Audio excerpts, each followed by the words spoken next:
Arisan online Mama Yona yang digerakkan DS dari Bekasi bukanlah arisan online satu-satunya yang memikat calon anggotanya. Beberapa arisan online yang akhirnya berujung laporan penipuan sudah banyak terjadi di beberapa daerah di Indonesia. Bahkan di tahun 2017, beberapa kasus arisan online akhirnya ditangani kepolisian.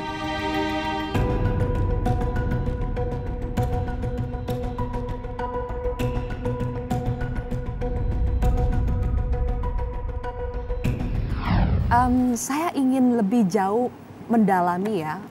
Ini kan bukan uang yang kecil yang Mbak sudah taruhkan. Kemudian juga arisan online seperti ini banyak kasus-kasus yang bisa kita pelajari sebelumnya. Misalnya Pandawa seperti itu. Ada beberapa contoh yang bisa kita pelajari sebelumnya. Tapi Mbak Monica, Mbak Sanita istilahnya kok nekat gitu Mbak, berani langsung taruh duit sebegitu banyak. Ya, karena tadi lihat bukti transfer itu yang selalu di-upload tiap hari. Ya saya pikir saya juga inbox meskipun tidak kenal ya dengan si Desi Sitanggang dan para adminnya tidak pernah bertemu juga. Karena saya langsung inbox member yang sudah pernah cair. Saya pernah inbox? Saya inbox, saya tanya dong, aman nggak? Aku bilang pencarian seperti apa? Aman kok, dia katanya.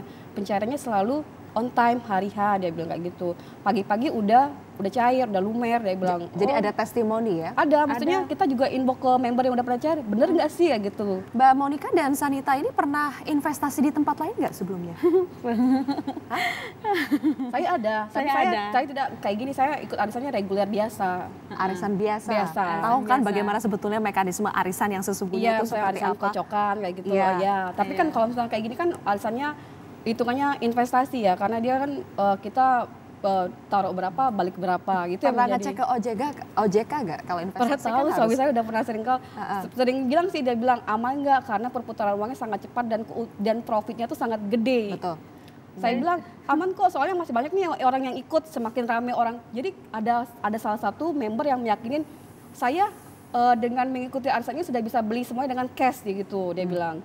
Jadi saya sudah sangat terbantu dengan arisan ini. Oh, berarti bener dong, aku bilang adanya. Oke, testimoni member-member ya. Oke, baik. Sekarang berarti Mbak Monica dan Sanita ini melapor ke polisi? Gini Mbak, kita kan satu keluarga kan nggak tinggal satu daerah. Jadi kita kumpul di tanggal 11. Di situ kita kumpul di losmen yang terdekat dengan rumah dia. Terus pagi-paginya kita datangi rumah dia. Maksud kita, kan dia berjanji tuh di Facebook bakalan cairkan di tanggal 12 untuk semua newbie sama juga member yang lama. Jadi ya kita berebut dong, takut dong nggak kebagian. Ya jadi kita langsung berangkat ke Jakarta.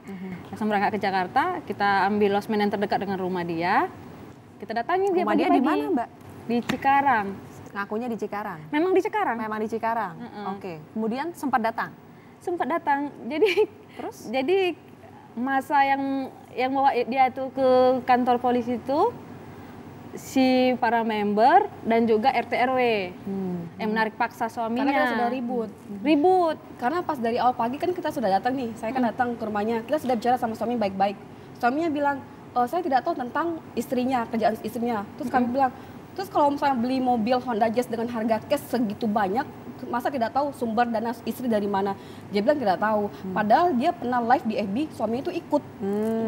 Selalu ikut kemana-mana. Kita tanya kan, maksudnya ada itikat baik nggak dari suaminya? Malah dia kayak, mana sih Desinya? Desinya lagi ke bank, dia lagi menenangkan diri. Oh nggak bisa gitu, dia kan harus confirm dong ke kita. Karena ada yang datang jauh-jauh dari Surabaya, Medan, Batam, Sulawesi. Mbak Sanita ini langsung dari Medan Mbak ya? Medan. Mbak Sanita pekerjaannya apa Mbak? Saya basicnya kesehatan. Kesehatan, jadi berkecimpung di bidang kesehatan? Iya. Oh, jadi kelanjutannya nanti akan seperti apa? Dua-duanya sudah melapor ke polisi, dari polisi apa yang disampaikan?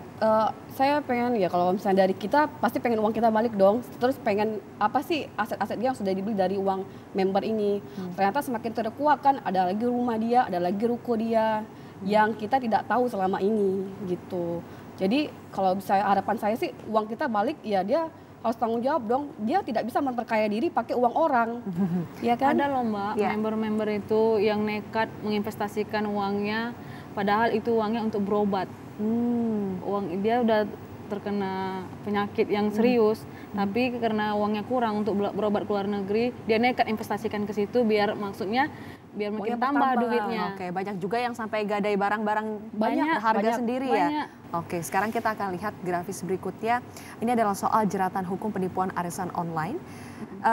Pelaku atau tersangka sejauh ini masih 1 orang atas nama Desi Sitanggang ini dijerat dengan pasal 28 ayat 1 Undang-Undang Nomor 19 Tahun 2016 tentang ITE, kemudian pasal 378 KUHP, pasal 372 KUHP, pasal 34 dan 5 Undang-Undang Nomor 8 Tahun 2010 terkait dengan pencegahan dan pemberantasan tindak pidana pencucian uang. Jadi memang sejumlah barang-barang dari tersangka ini sudah disita oleh kepolisian ya. Kita akan lihat lagi berikutnya. Nah ini ya, diancam hukuman penjara paling lama 20 tahun dan denda maksimal 10 miliar. Pesan terakhir, mungkin karena sudah pernah mengalami seperti ini, kalau di luar sana ternyata masih ada arisan-arisan online yang sejenis, apa yang bisa Mbak Monica dan Mbak Sanita sampaikan kepada member yang mungkin tergiur seperti tadi dengan testimoni-testimoni, dengan foto-foto barang mewah dan sebagainya? Kalau saya sudah pernah kena zong kayak gini, saya pasti menyarankan untuk tidak lagi bermain seperti ini. Karena awalnya mungkin dia bisa menutupi, tapi lama-kelamaan dia bakal kolaps. Karena uang yang masuk juga tidak sebanyak yang di awal. Jadi jatuhnya member get member. Oke, kalau Mbak Sanita?